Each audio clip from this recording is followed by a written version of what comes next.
বলছি, সেদিন জাহান্নামীদের ভীষণ কষ্ট হবে, আর জান্নাতীদের জন্য অত্যন্ত আসান হবে, অবস্থাটা খুবই আরামের হবে।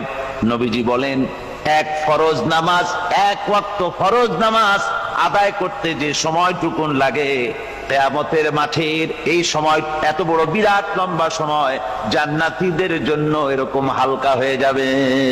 সুবহানাল্লাহ।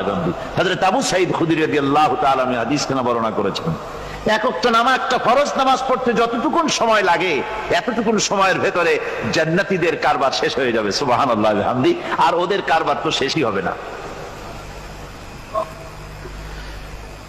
وَيَوْمَ تَشَقَّقُ السَّمَاءُ بِالْغَمَامِ وَنُزِّلَ الْمَلَائِكَةُ تَنزِيلًا।